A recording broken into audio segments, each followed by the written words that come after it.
Good day to you, it's Marty Westley, and I'm very glad to have you on this journey that we are taking to search for the truth. So I hope that you will be blessed with me.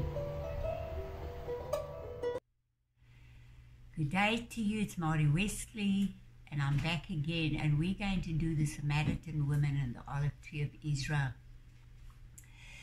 And all the scriptures used are from the Hebrew Bible, the Old King James, Dake's Annotated Reference Bible, and eSword. And any italics, underlining, brackets, and words made bold have been added, including all the English, Afrikaans, and Greek names for God, the Lord, Yere, Jesus, and Christ, and Mary, changed into the original Hebrew. And so today we are going to start off by reading 1 Kings 11, 30 to 33. And it is here that we will see the dividing of the tribes. And Ahijah caught the new garment that was on him and rent it into 12 pieces. And he said to Jeroboam, "Take thee 10 pieces, for thus saith Yahweh, the Elohim of Israel, Behold, I will rend the kingdom out of the hand of Solomon, and I will give 10 tribes to thee.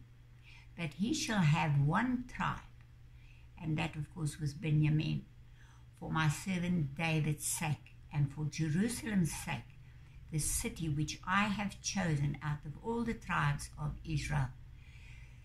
Because they have forsaken me, and have worshipped Ashtoreth, the goddess of the Sidonians, Chemosh, the god of the Moabites, and Milcom, the god of the children of Ammon, and have not walked in my ways, to do that which is right in mine eyes, and to keep my statutes and my judgments, as did David his father.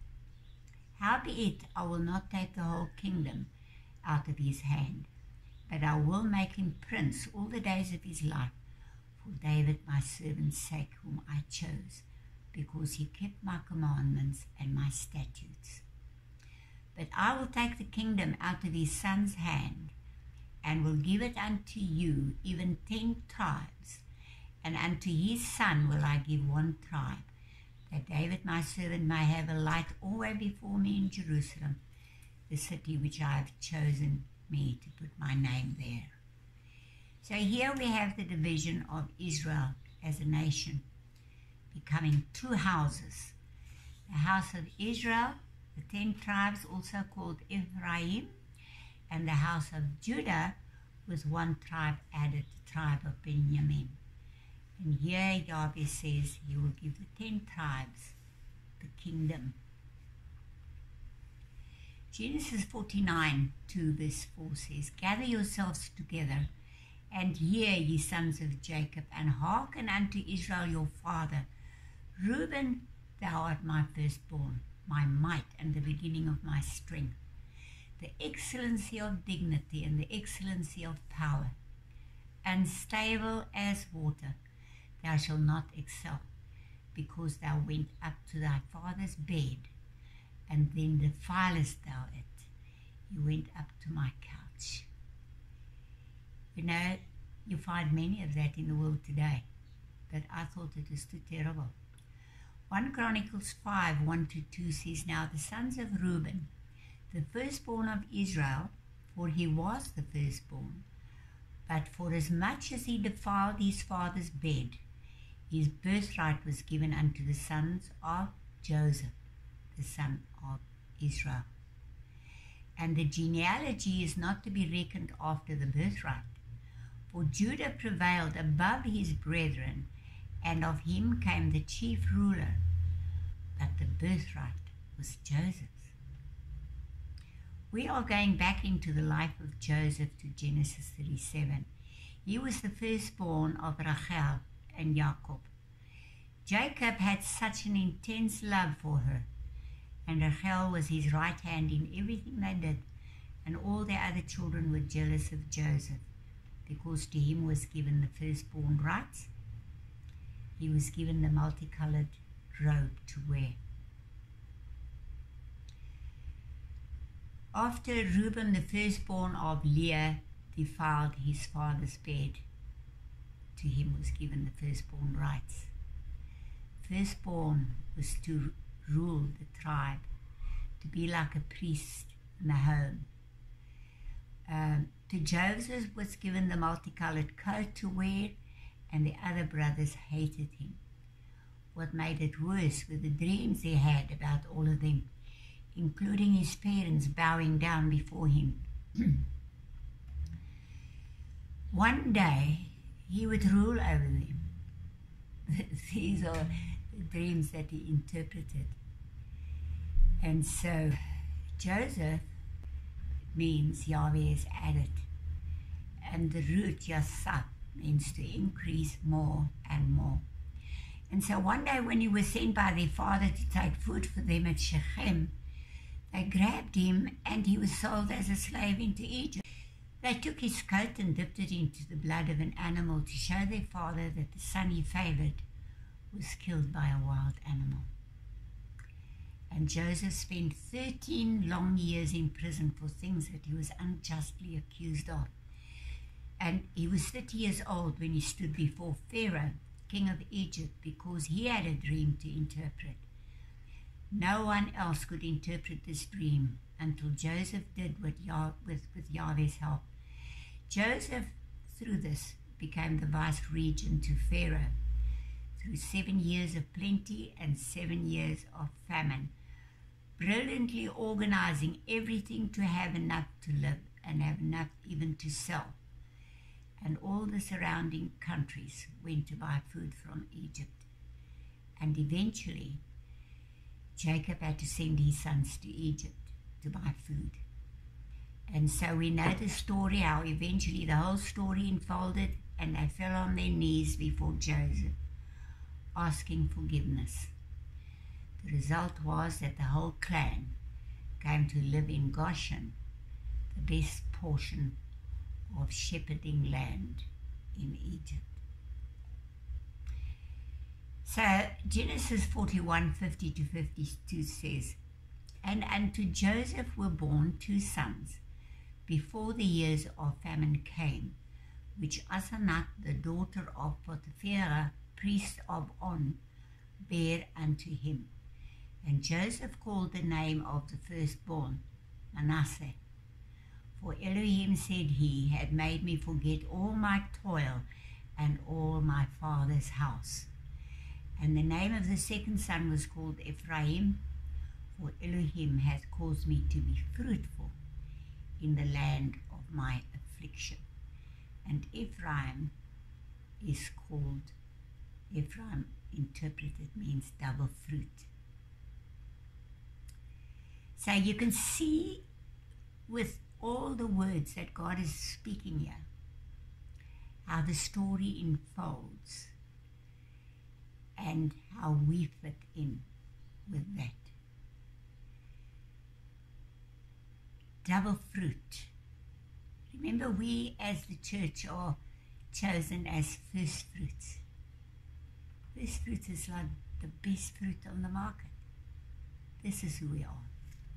Genesis 48:4 to 19 says, "And said unto me, Behold, I will make thee fruitful and multiply thee, and I will make of thee a multitude of people, and I will give this land to thy seed after thee for an everlasting possession. And now thy 2 sons, Ephraim and Manasseh, which were born unto thee in the land of Egypt before I came unto thee into Egypt, are mine. As Reuben and Simeon, they shall be mine. And thy issue, which thou begettest after them, shall be thine, and shall be called after the name of their brethren in their inheritance." I've never heard of Joseph having other children.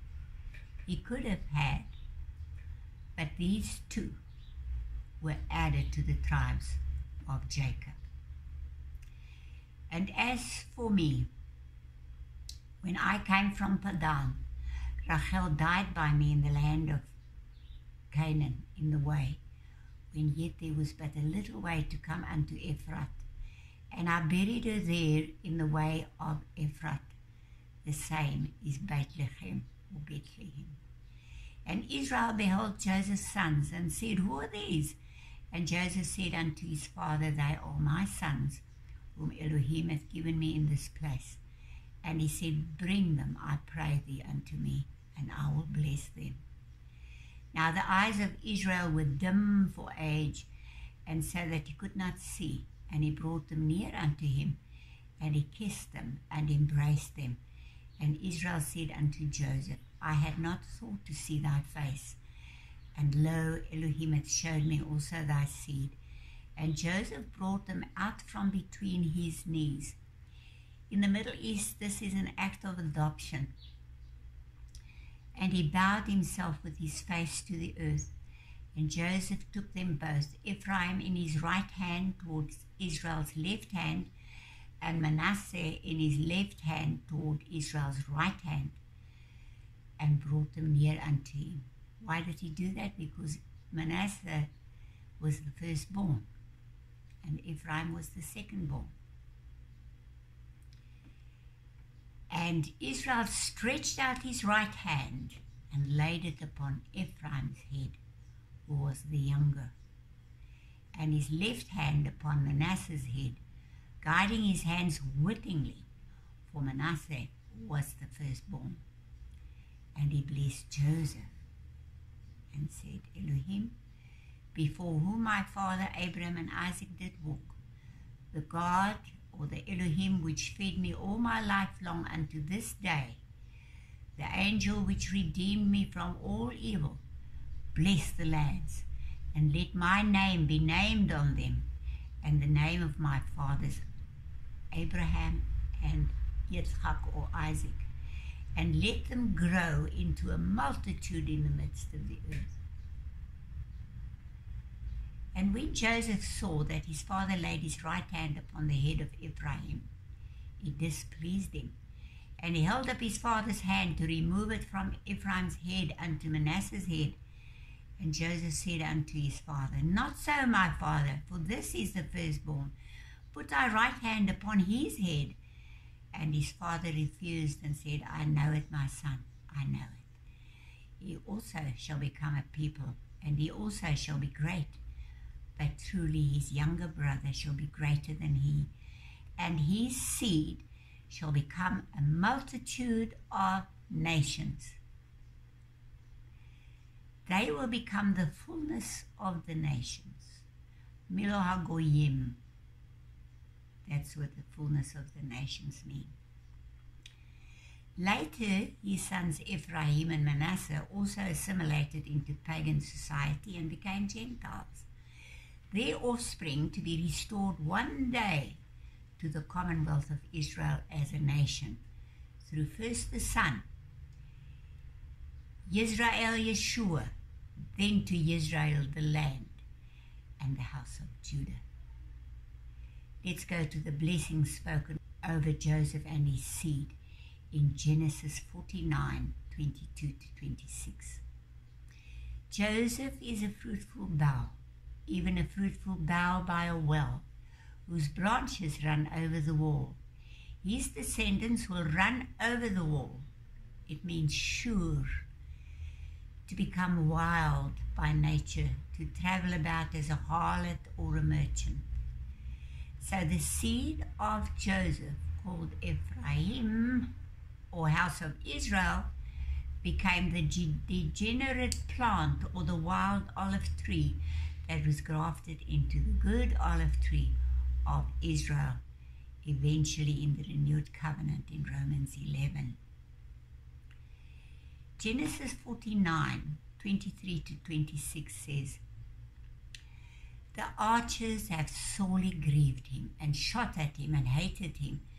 But his bow abode in strength, and the arms of his hands were made strong by the hands of the mighty Elohim of Jacob.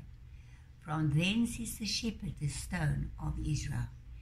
Even by the Elohim of thy father who shall help thee, and by the Almighty who shall bless thee with blessings of heaven above, blessings of the deep that lieth under, blessings of the breasts and of the womb. The blessings of thy father have prevailed above the blessings of my progenitors unto the utmost bound of the everlasting hills. They shall be on the head of Joseph, and on the crown of the head of him that was separate from his brethren. In other words, Joseph was separated from his family, and Ephraim, the seed of Joseph, the 10 northern tribes, were also separated from the house of Judah, the descendants of Ephraim. The house of Israel would be cast away into the nations and would become Gentiles. But in Yeshua's day, they will be restored again to the Father. You can see how all the words falls into place. And here in the next chapter of Isaiah, we have the promise of the birth of Yeshua, and he's calling to restore the tribes of Jacob back to Yahweh, and the promise of a renewed covenant to be the light and salvation to the Gentiles. So these were the Gentiles that I'm speaking about. Remember the multicolored coat that Joseph wore. It speaks of multicolored nations. And you see, they forgot that they were the seed of Abraham. They forgot that they belonged to Israel. But Yahweh knew where they are. They knew. He knew. And so Isaiah 9 2 verse 8 says, the people that walked in darkness have seen a great light. They that dwell in the land of the shadow of death, upon them hath the light shined. For unto us a child is born, unto us a son is given. The child is born, but the son is given. Natan is given by Yahweh. It was his son that was going to be born as a child on the earth. And the government shall be upon his shoulder, and his name shall be called Wonderful. Pele means marvelous, miraculous. And if you read Pele from the left to the right, the way we read, the word is Allah. And we know that Allah is the numeric value of 26, which is Yahweh. And so counselor is Ya'atz, to advise, consult, and guide. The mighty God is El Gibor, powerful, mighty, strong champion. Chief is El, the strong, conquering God, the everlasting Father. And Ha'av At Ha'olam is the Father of eternity, the planner of the ages. And the Prince of Peace is Hasar Shalom, the Prince, ruler, captain, master of peace, favor, and prosperity. Of the increase, this word, it says first, of the increase of his government and peace there shall be no end upon the throne of David and upon his kingdom, to order it and to establish it with judgment and with justice from henceforth, even forever. We want to go and look at that word of the increase, is lamare. It means increase. It means a multitude of offspring. Look at the closed mem. The mem is a closed mem. It speaks of a closed womb.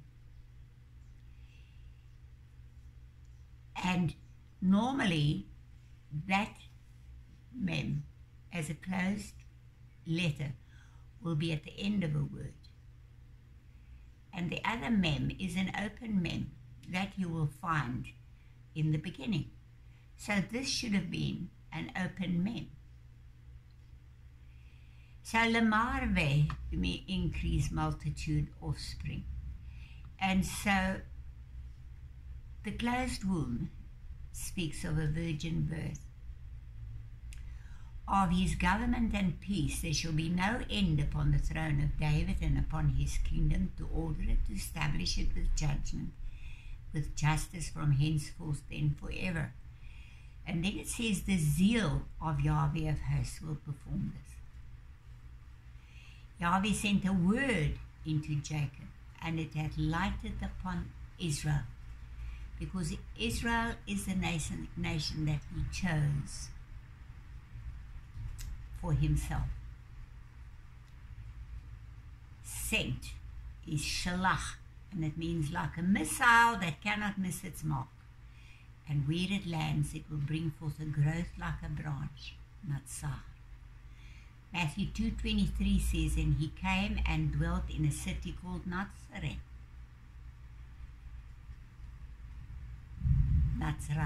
or Nazareth, to guard, to protect, conceal, keeper, preserver of the Natsar. So Yahweh even knew that the names of the different cities and towns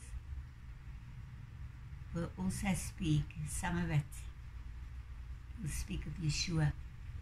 Branch is also Netzer, a green shoot, a descendant branch. Now we'll go to Isaiah 49 verse 1-9, and this is one of the most important chapters in Isaiah, because this is like a prophecy. Listen, O isles, unto me, and hearken, ye people from far. Yahweh hath called me from the womb, from the bowels of my mother hath he made mention of my name. And he hath made my mouth like a sharp sword. In the shadow of his hand hath he hid me, and made me a polished shaft. In his quiver hath he hid me, and said unto me, Thou art my servant, O Israel, in whom I will be glorified. He is not speaking here about Israel the nation as his servant. He's speaking about Yeshua as his servant. Then I said, I have labored in vain. This is now Yeshua speaking. Then I said, I have labored in vain. I have spent my strength for naught and in vain. Yet surely my judgment is with Yahweh, and my work with my Elohai. Thou art my servant, O Israel. He's speaking about Yeshua by the name of Israel. And now says Yahweh that formed me from the womb, to be his servant, to bring Jacob again to him. Here you see clearly that Jacob is going to be in the nations. Though Israel be not gathered, yet shall I be glorious in the eyes of Yahweh, and my Elohai shall be my strength. Verse 6 says, and he said, it is a light thing that thou shouldest be my servant, to raise up the tribes of Jacob, and to restore the preserved of Israel. I will also give thee for a light to the Gentiles, that thou mayest be my salvation. Remember, salvation in the Bible is written Yeshua, and to the end of the earth. Restore is shuv, to turn back again. Rebellious ones, recover, rescue. And preserved is natsir.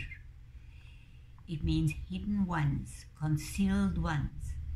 God protect, to maintain the branches of the branch, the North Stream. Remember, Natsar is Yeshua, and branches North Stream are those who are believers in Yeshua. In other words, the ones in the nations that became Gentiles, the seed of Abraham. Isaiah 4:2 says, in that day shall the branch, the Natsar of Yahweh, be beautiful and glorious, and the fruit of the earth shall be excellent and comely for them that are escaped of Israel.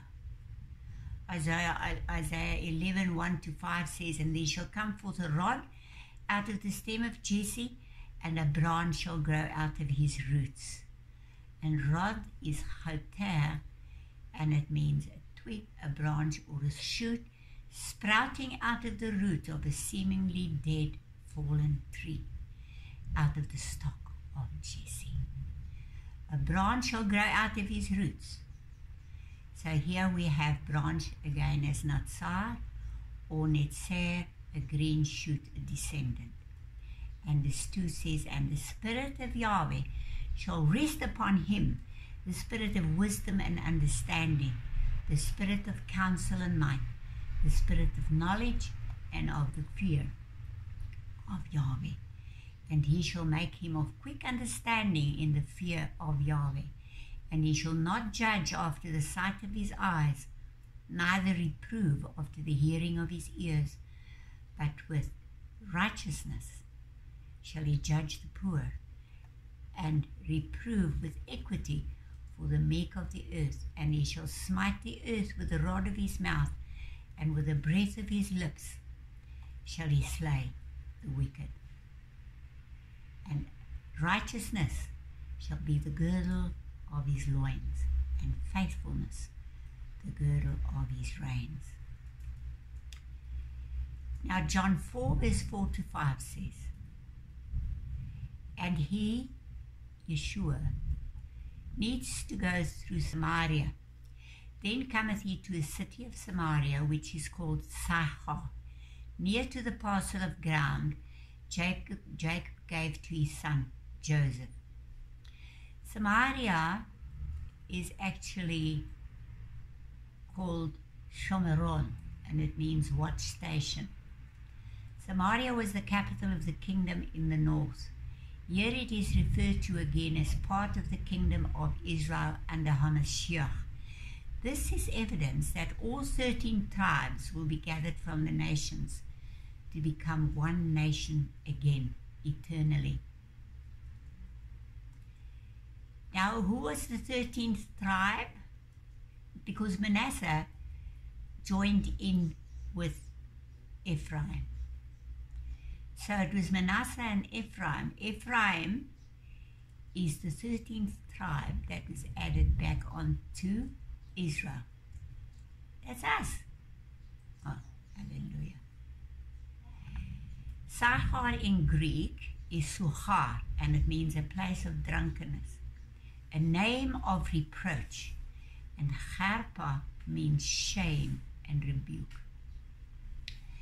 And the Hebrew is Shachar, and it also means drunkards and wine drinkers. These people were part of Ephraim. The 10 tribes of the northern kingdom were judged by Yahweh. He was long-suffering in his dealings with the 10 tribes for 260 years. And out of their 19 kings, not one was godly. And it seemed that total destruction and abandonment of the nation was the only thing left. Jeremiah 11:16 to 17 says, Yahweh called thy name a green olive tree, fair and of goodly fruit. With the noise of a great tumult he hath kindled fire upon it, and the branches of it are broken.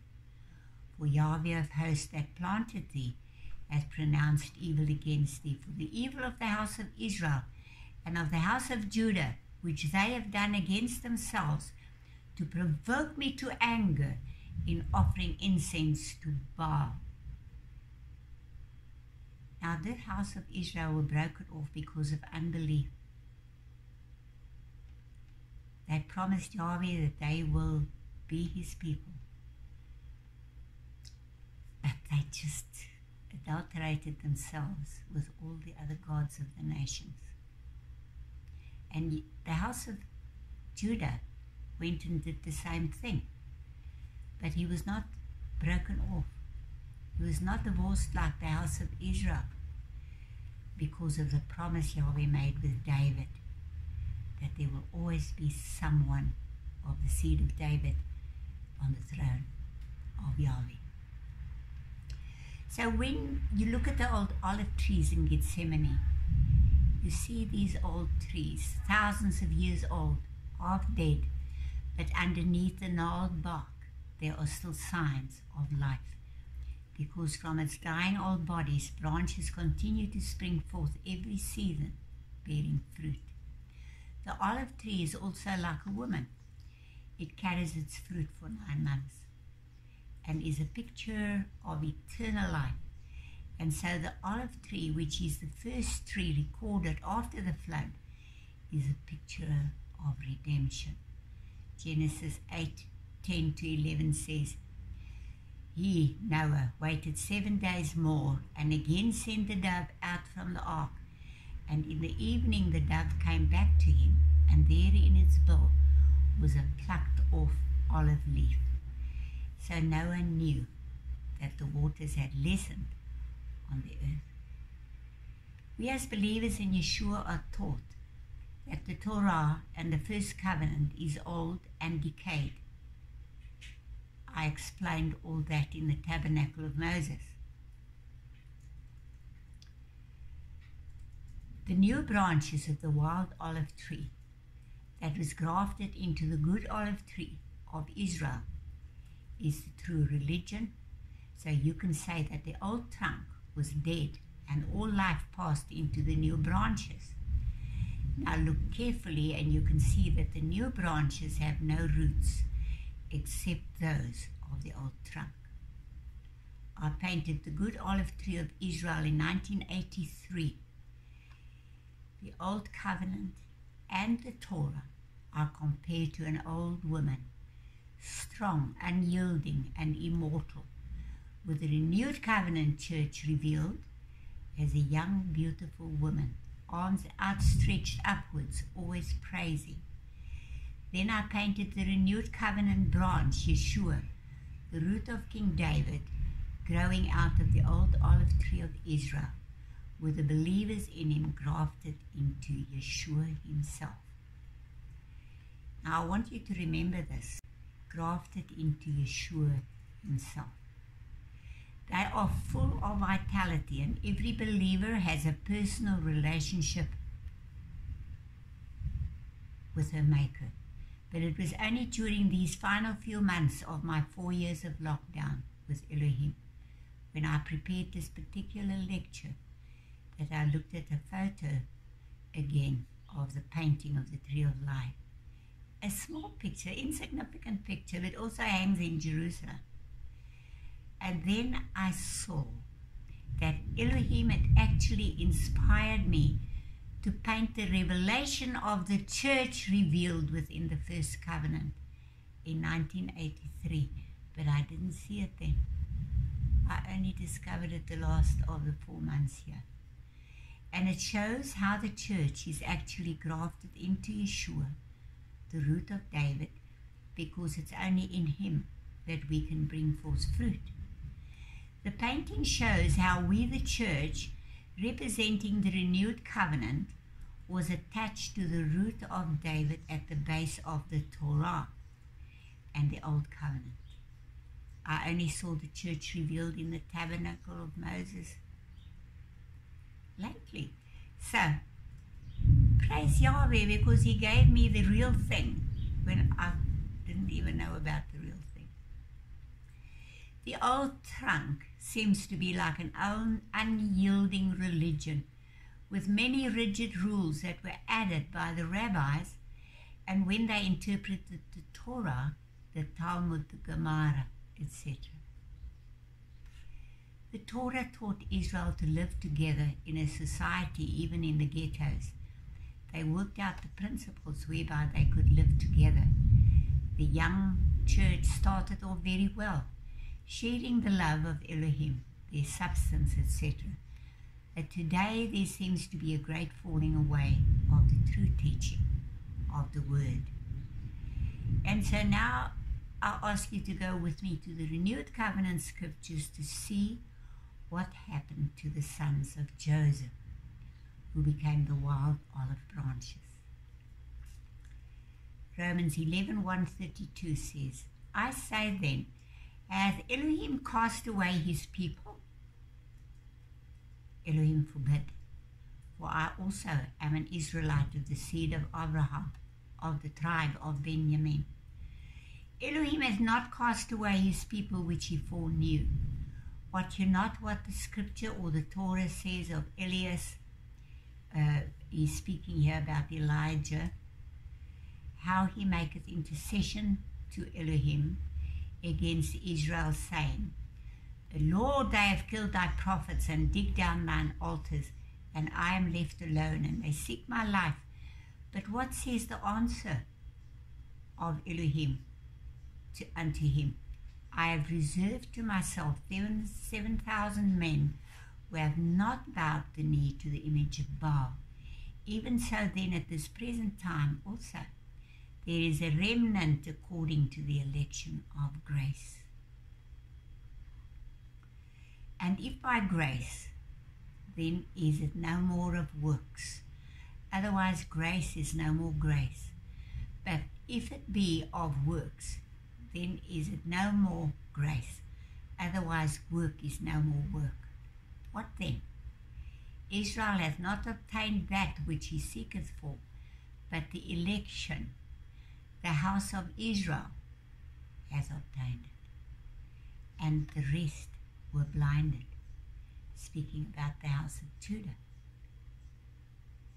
According as it is written, Elohim hath given them the spirit of slumber, eyes that they should not see, and ears that they should not hear unto this day. And David saith, let their table be made a snare and a trap and a stumbling block and a recompense unto them. Let their eyes be darkened, that they may not see, and bow down their back always. I say then, have they stumbled that they should fall? And Elohim said, God forbid, but rather through their fall, salvation is come unto the Gentiles, for to provoke them to jealousy. You can also read something about this in Isaiah 6 verse 8 to 10. Romans 11:12-24 says, now if the fall of them be the riches of the world, and the diminishing of them the riches of the Gentiles, how much more their fullness? For I speak to you Gentiles, inasmuch as I am the apostle of the Gentiles, I magnify my office. Who was Paul? Paul used to kill the Christians. Paul was a taught rabbi, and he studied under Gamaliel. He studied under Gamaliel, and what is more, he was a great Greek scholar. Yeah, and so he was, and Yahweh called him specifically to be apostle to the Gentiles, especially the Gentiles that knew that was from the seed of Abraham. You know, God is amazing.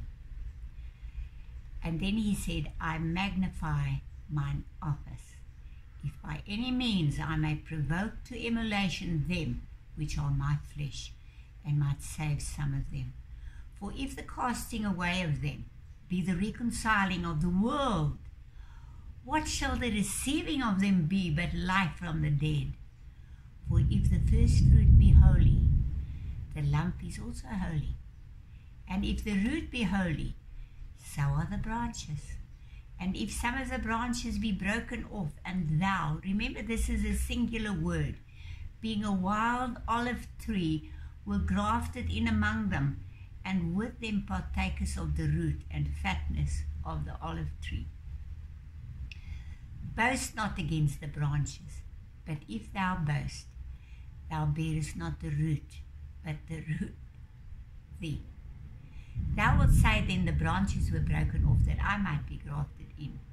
Well, because of unbelief they were broken off, and thou standest by faith. Be not high-minded, but fear. For if Elohim spared not the natural branches, take heed, lest he also spare not thee.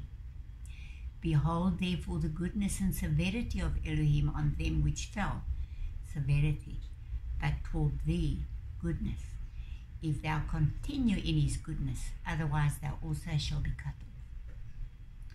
If thou wert cut out of the olive tree, which is wild by nature, and were grafted contrary to nature into a good olive tree, how much more shall these, which be the natural branches, be grafted into their own olive tree?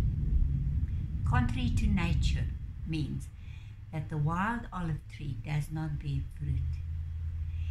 If you graft a wild branch into a good fruit-bearing tree, then the whole tree will eventually become wild and fruitless. But here we can see that we, as the wild olive, was grafted into Yeshua the branch, the rod that grew out of the root of David. Thou is singular, and it means that the Holy Spirit has to go to each individual person of the seed of Abraham to reveal Yeshua to them, to get them saved, in other words.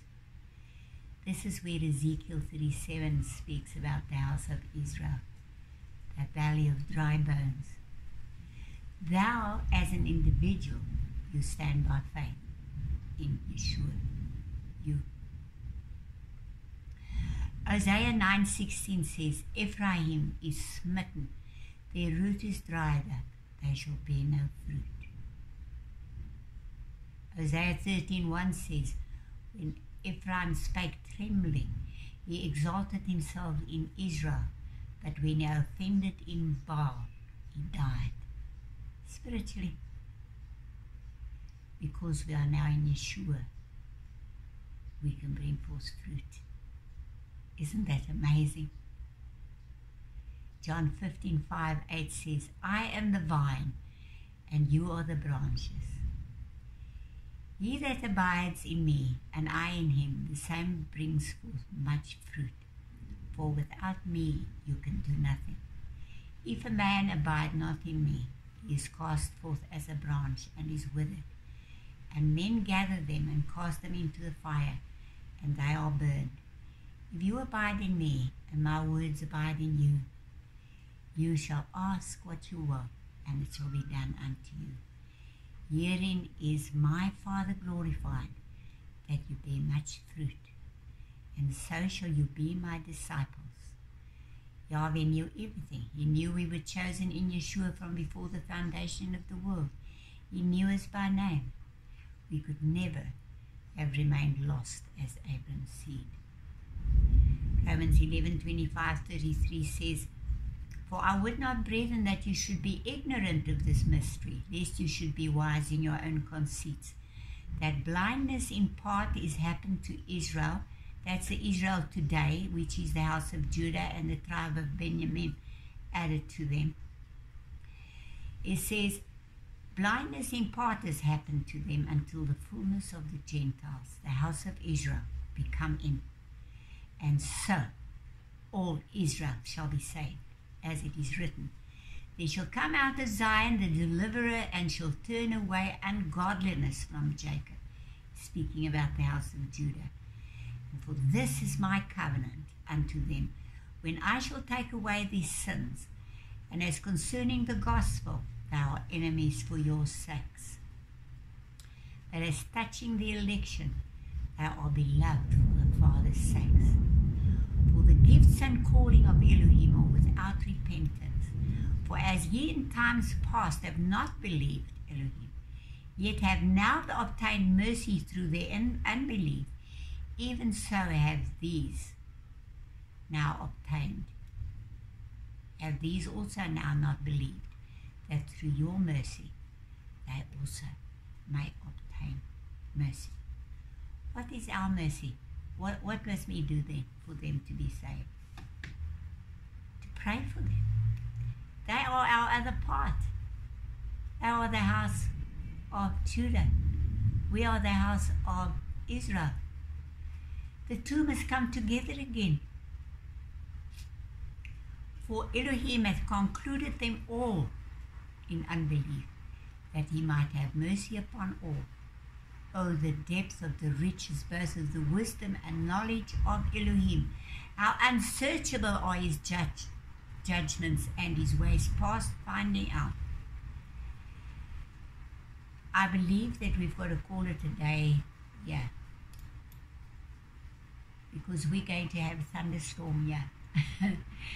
And so I believe that we can stop here and we can say goodbye until next time. And so it's Mari Wesley signing off. Shalom, shalom. See you next time. Bye. Thank you for joining me today on today's journey. I hope you will join me again next time. So, shalom for today until I see you again.